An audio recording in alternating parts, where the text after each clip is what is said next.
screen for some reason. All right, because I like to be able to see the audience, even though I can't tell if they're sleeping or what, you know. Okay, this first poem is called In Haiku, and it's kind of like the Genesis poem for a little project I've got going called the Moon in the Bucket Fund, where I help out people that aren't doing too well. Been doing it for about a year. And it goes like this. In haiku, it's always the moon in the bucket, always the china doll with porcelain skin as pale and white as snow. You never hear about the tiny cracks or the other signs of age. In haiku, all is timeless. It's always the moon in the bucket, never the razor's bite or the sting of aftershave. In haiku, it's always the moon in the bucket, always the ship dissecting Mount Fuji's calm reflection, always the heron taking inventory, always the thoughts of you turning in your sleep, pulling the covers tightly to your breast. In haiku, the kiss lingers, snow never melts, rain mists gently, and the moon always returns to the bucket no matter how long it takes. Oh, thank you. Too kind, too kind. All right, this is a relatively new one, based on a very old conversation that I happened to hear back in North Hollywood back in the late 90s. It's called Jack's Advice, and it starts with a quote by a person. Take care of your teeth and your asshole. And that's from Jack Michelin, a San Francisco sort of late beat kind of poet. A chance encounter with the poet Jack Michelin outside of North Hollywood bookstore yielded this gem. Too old to be wide-eyed, I was, leaning into a wall, ever the outsider, hanging back. When up he walked with a couple of dudes, poets, I guess, they have a certain swagger, and someone asks him for life advice. Jack says what he says, which is take care of your teeth and your asshole. I wish I had taken it to heart, especially while the dentist is pulling rotten teeth out of my head. I won't even tell you what's going on with my asshole. Yeah, I'm sorry. There is some rough language sometimes in my poems, but not too much. So if you're offended by that, I apologize in advance. This is a poem that the late the late Jerry Laughlin told me was his favorite poem of mine. It's called While Reading Lorca, and Phil used it in the announcement for this lovely event, and I got a lot of people telling me that they really liked the poem, so I thought I'd read it so you know what it sounds like. While reading Lorca, always I am thinking of you, even at the oddest times, alone in the house, washing dishes or taking a leak, while reading a book or watching the news or watching the gutters turn red, first with rust, then with blood, while reading Lorca or Yeats or Bukowski, listening to the blues or listening to my friends bantering or conversations overheard at a bar or a cafe. You're just around the corner, rushing into and through my life on your way to somewhere else. All right. Okay. This is a this is a found poem in that I wrote it and I forgot that I had written it and I found it one day and I went, oh, who wrote this? That's what happens when you get older. Her tan face beaming. Today, I found myself listening to Sad-Eyed Lady of the Lowlands and trying again to get my apartment organized, going through stacks of paper and deciding where to file. Yes, I have filing cabinets that are almost full of files too, and that's where I saw her. I didn't remember her name, but it reminded me of where I saw her last, at the Poetry Acropolis.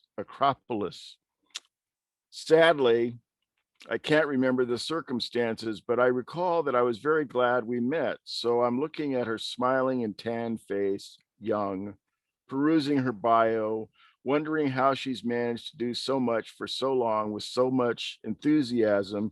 And it comes to me that I'm suddenly very, very tired. I suddenly want to take a long nap and dream of whispering nice things into the ear of Cynthia Alessandra Briano.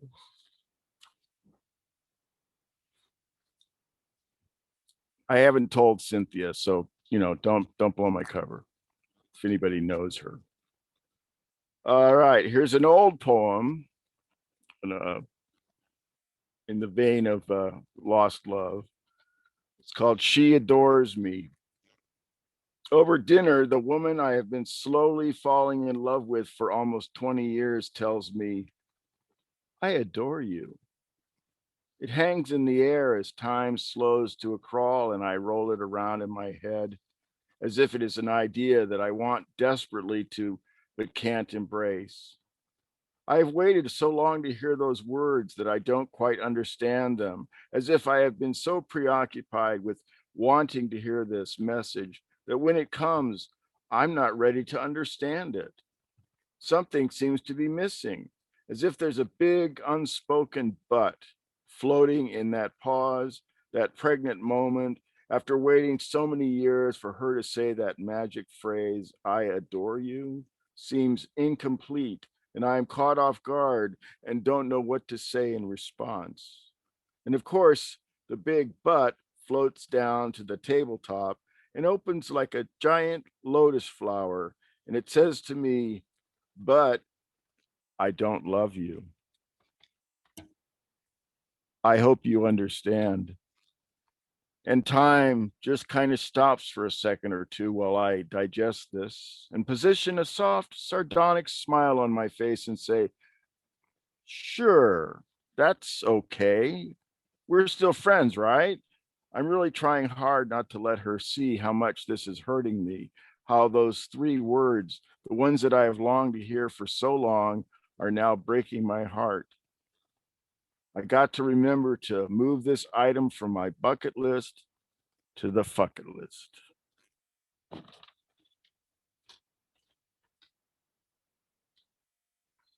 All right. This is a recent poem.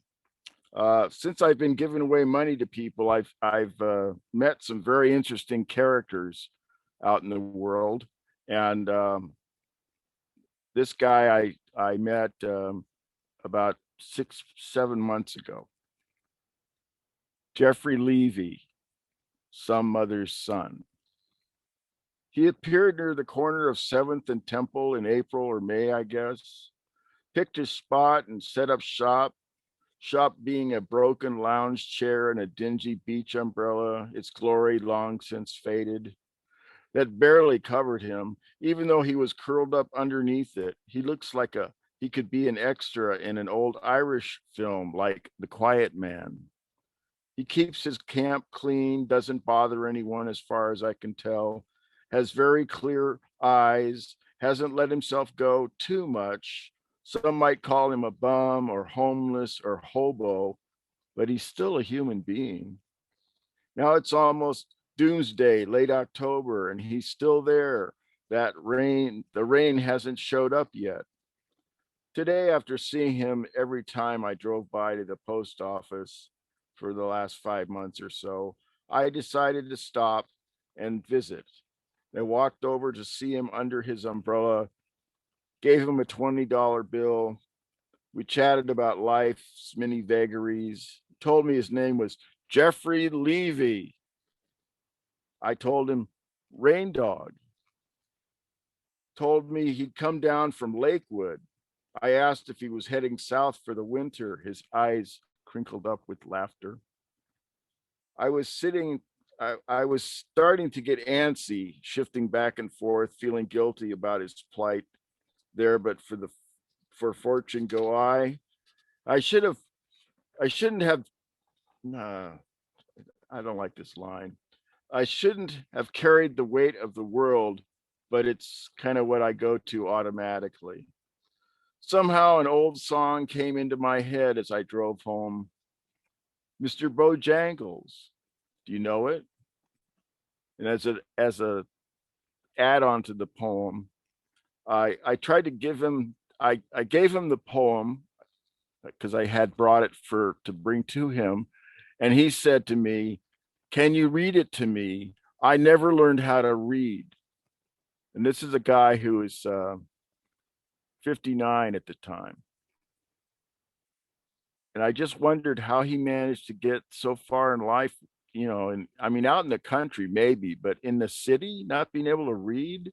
I mean, I just couldn't understand it. It was just mind boggling. So, anyway, it's nice to know I can still be mind boggled.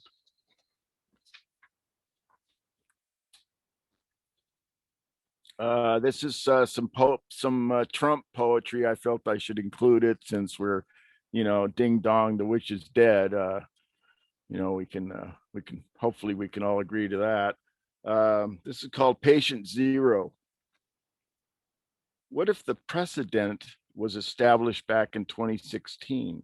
What if the patient zero was that bastard Trump who picked up on who picked it up on one of his business trips to the Far East? He never gets sick, though he looks like death warmed over, never wears a mask, says it's a good idea, but not for him.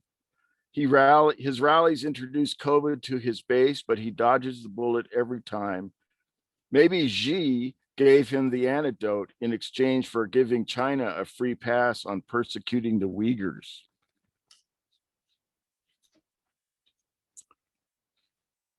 All right. This is from a series of poems that I've written called I Know That Look. And this is number 5. Old man stares slack-jawed at the blinking screen while nymphs tease and tempt, or so it seems. But really, does it matter what form of the pornography takes?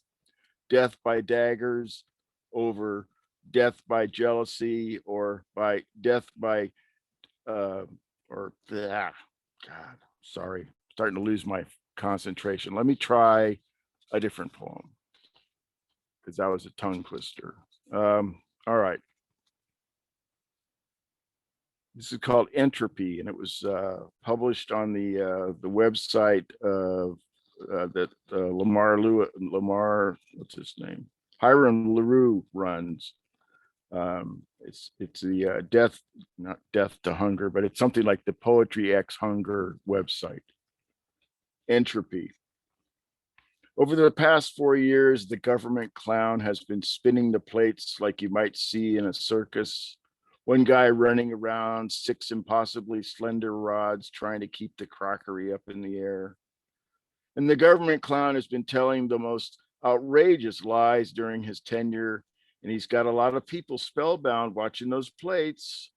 Meanwhile, government goons and clowns are busy taking everything that isn't nailed down and stashing them in huge underground bunkers. And we, the spellbound, are slowly catching on. We're not that dumb.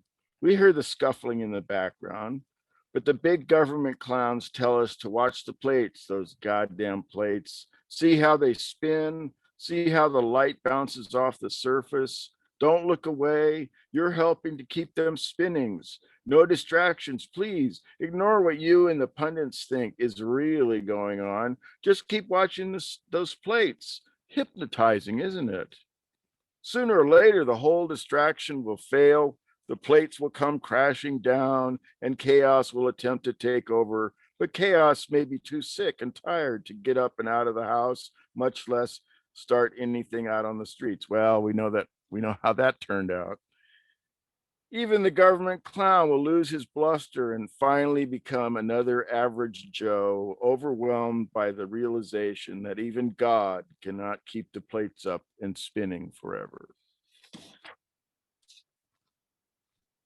Thank you. And here's my homage to at the beginning of the pandemic. This was my feeling about what was going on. It was a very short poem. Same old, same old.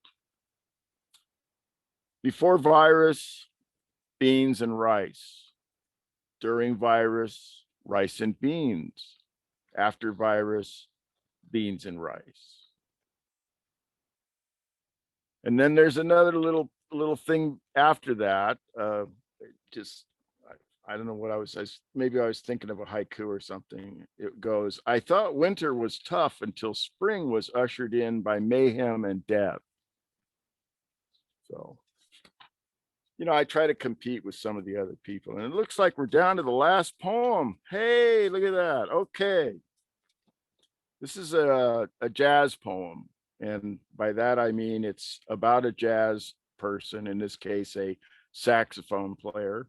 And it sort of my take on their life.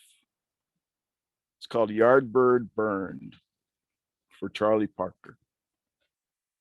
Yardbird burned, all wick, no candle. Made it to the sun and back, unlike Icarus. Yardbird couldn't burn out. His spirit was the flame by which he burned. Yardbird burned till there was only a husk left, till all the notes, the bebop and bitty black notes, were piled at his feet like cigar ash. Yardbird swung his sax in a mighty arc, like an axe, spinning like a dervish, carving a niche out of the don't take it for granted walls of swing jazz tradition. Yardbird shaped a bop cigar cophagus out of his too brief time spent on planet Earth. The bop line firing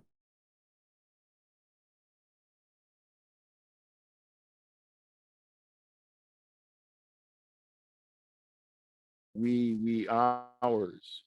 Yardbird was never at ease, at rest, fingers always a blur, accelerating, accelerating until time shifted gears in self-defense into slow motion, then to stand still. Yardbird smiled because only he saw the joke. Yardbird burned, did not really play his sax, it played him until his reed fell apart, broke down, disintegrated, broke Bird down. Time finished him with a smile on his face, death by cosmic relief. You say it was H that took his life, but you are wrong. H lulled Mr. Charlie into slowing down. Hypno enticed him. H slowed him down, promised him the means to survive this heartbreak we call living. Uh-oh. My alarm. Sorry about that. Let's go back to the beginning of that last verse. You say it was H that took his life, but you were wrong. H lulled Mr. Charlie into slowing down. Hypno enticed him. H slowed him down, promised him the means to survive the heartbreak we call living. H slowed the bird down, gave time a clean shot. Time took it from there. Yardbird burns still. Thank you very much.